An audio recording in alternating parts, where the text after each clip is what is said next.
नमस्कार, मैं डॉक्टर राकेश कुमार शर्मा, सहायक आचार्य अर्थशास्त्र।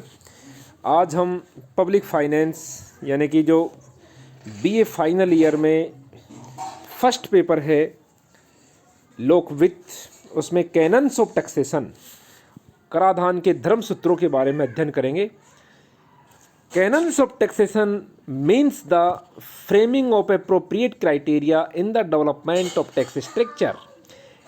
अर्थात जो टैक्स स्ट्रक्चर है, कर संरचना है, उसमें कराधान के जो सिद्धांत हैं वो एक अच्छी कर प्रणाली में किस तरह से प्रशासनिक भाग से करों को किस प्रकार से पारदर्शिता के साथ सरकार द्वारा जो इकट्ठा किया जाता है, कलेक्ट किया जाता है, उसके बारे में जो सिद्धांत बताए गए हैं वो कराधान के सिद्धांत हैं, कैनन्स ऑफ टैक्सेशन है। यानी कि the framing of appropriate criteria, जो एप्रोप्रिएट एक निश्चित क्राइटेरिया है, उसकी जो फ्रेमिंग है वो डेवलपमेंट ऑफ टैक्स स्ट्रक्चर कर संरचना के जो विकास के संबंध में जो निश्चित फ्रेमिंग की गई है वही कैनन्स ऑफ टैक्सेशन कहलाती है।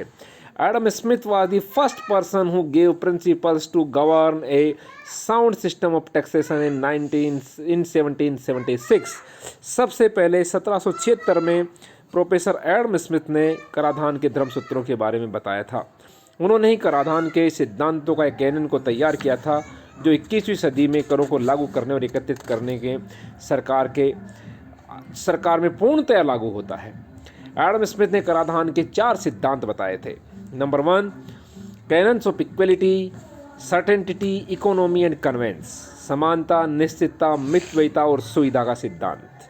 उसके पश्चात आधुनिक अर्थशास्त्र ने इसमें कुछ और सिद्धांत जोड़े, जिनमें कैनन्स ऑफ प्रोडक्टिविटी, उत्पादकता का सिद्धांत, कैनन्स ऑफ सिंप्लिसिटी, सरलता का सिद्धांत, कैनन्स ऑफ इलास्टिसिटी, लॉज का सिद्धांत और कैनन्स ऑफ डाइवर्सिटी, विविधता के सिद्धांत का इसमें विलोपन किया, इसमें जोड़ा। सबसे पहले एडम स्मिथ के 4 सिद्धांतों के बारे में अध्ययन करेंगे। नंबर 1, सबसे पहला सिद्धांत है समानता का सिद्धांत, canon of equality. Canon of equality में समानता का सिद्धांत बताता है कि कराधान का बोझ करदाताओं के बीच समान या समान रूप से वितरित किया जाना चाहिए, यानी कि समानता, किसी भी प्रकार का भेदभाव नहीं होना चाहिए। Tax imposed should be in accordance with the individual ability, यानी कि प्रत्येक इंडिविजुअल करदाता के रूप में उसकी क्षमता के अनुसार उसकी समान रूप से कर का बोझ को वितरित किया जाना चाहिए। यही समानता का सिद्धांत है।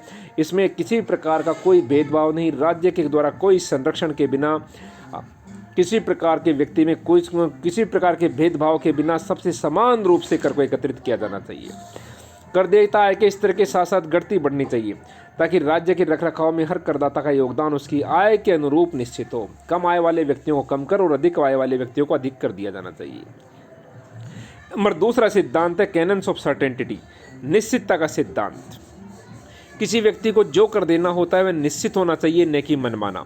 एडम स्मिथ के अनुसार भुगतान का समय, भुगतान का तरीका, भुगतान की जाने वाली मात्रा यानी कर देयता योगदानकर्ता के लिए और सभी के लिए स्पष्ट होनी चाहिए। The amount to be paid, the time and the method of payment should be clear. यह निश्चितता का सिद्धांत है, यानी कि इस सूत्र का लक्ष्य करदाताओं को कर कर्मियों की सभी प्रकार के दुर्व्यवहारों से होने वाली परेशानी और हानि से सुरक्षा प्रदान करता है। यह तभी संभव है जब हर करदाता की कर देयता एक निश्चित कानून और निश्चित नियमों के आधार पर निर्धारित की जाए और इस पूरी प्रक्रिया में पारदर्शिता हो, यानी कि अपनी ओर से कर की राशि में किसी प्रकार की कमी या वृद्धि नहीं कर सके। निश्चितता होनी चाहिए कर के रूप में। 3 जो सिद्धांत दिया गया है वो मितव्ययिता का सिद्धांत। इस कैनन का तात्पर्य है कि कर जमा करने की लागत यथासंभव न्यूनतम होनी चाहिए। कोई भी कर जिसमें उच्च प्राथमिक प्रशासनिक लागत और मूल्यांकन में सामान्य देरी और करों के उच्च संग्रह से पूरी तरह बचाया जाना चाहिए, यानी कि मितव्ययिता में कर के चौथे इस सिद्धांत के अनुसार सरकार की कर वसूली की लागत न्यूनतम होनी चाहिए। ऐसे करों से बचना चाहिए जिसमें अनावश्यक विस्तार कारण होगा, करों को इकट्ठा करने का कार्य कठिन हो, लागत अधिक आती हो, ऐसे करों से बचना चाहिए। जिन करों में आसानी से जिनको इकट्ठा किया जा सके उन्हीं करों को लागू किया जाना चाहिए। 4 सिद्धांत है कैनन्स ऑफ कन्वेंस, सुविधा का सिद्धांत, सुगमता का सिद्धांत। करों को इस प्रकार से लगाए और एकत्रित किया जाना चाहिए कि यह न केवल करदाता बल्कि सरकार के लिए बड़ी सुविधा प्रदान करे, यानी कि कर की अदायगी का समय, विधि यथासंभव करदाता की सुविधा के अनुकूल होना चाहिए और सरकार को यह हमेशा प्रयत्नशील रहना चाहिए कि कर को एकत्रित करते समय करदाता को किसी प्रकार की परेशानी न हो। तो ये कराधान के 4 सिद्धांत जो प्रोफेसर एडम स्मिथ ने बताए थे, समता, निश्चितता, सुगमता और मितव्ययिता, canon of equality, canon of certainty, canon of economy और कैनन ऑफ कन्वेंस, ये चारों सिद्धांत आज की अर्थव्यवस्था में आधुनिक सरकारों में भी पूरी तरह से लागू होते हैं।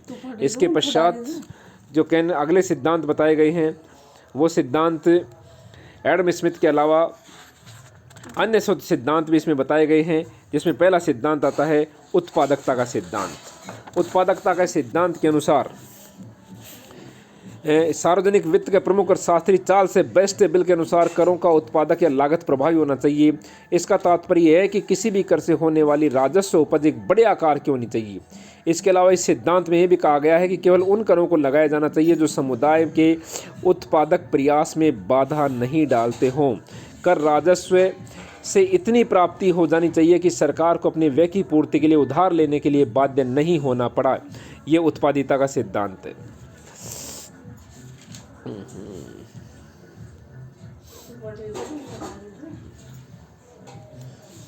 इसके पश्चात छठा सिद्धांत है सरलता का सिद्धांत।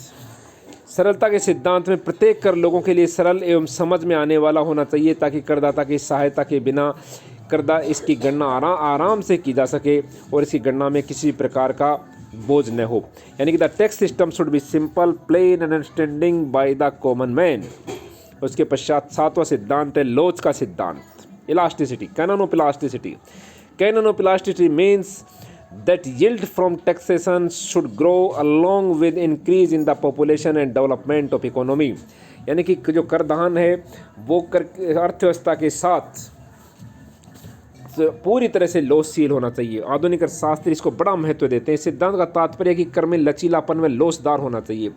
इसे इस तरह से लगाया जाना चाहिए कि कर की दरों को स्थिति के अनुसार बदला जा सके।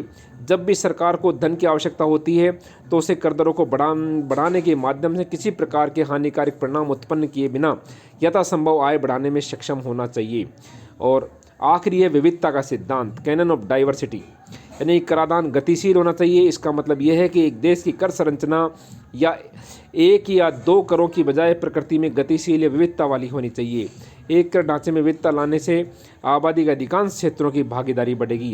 यानी कि canon of diversity implies that there should be a variety of taxes so that it can touch all section of the society। तो इस प्रकार ये कराधान के सिद्धांत कैनन ऑफ टैक्सेशन थे। इसके अलावा इसमें सरलता का कैनन ऑफ सिंप्लिसिटी भी, विविधता डाइवर्सिटी भी, canon of buoyancy, cannon of elasticity, productivity, ये जो नए सिद्धांत दिए गए हैं ये भी वर्तमान अर्थव्यवस्था में लागू होते हैं। और कराधान के सिद्धांत एक अच्छी कर नीति का आवश्यक अंग माने जाते हैं। दुर्भाग्य से वास्तविक दुनिया में ऐसी आदर्श कर प्रणाली शायद ही कभी देखी जाती है, लेकिन एक कर प्राधिकरण को कराधान के उपरोक्त सिद्धांतों को लगातार बनाए रखना चाहिए ताकि एक आदर्श कर संरचना का निर्माण किया जा सके। The cannons of taxations have a sound philosophy behind them. It has deep impact on the economic policy of the government. Very thanks. बहुत बहुत धन्यवाद।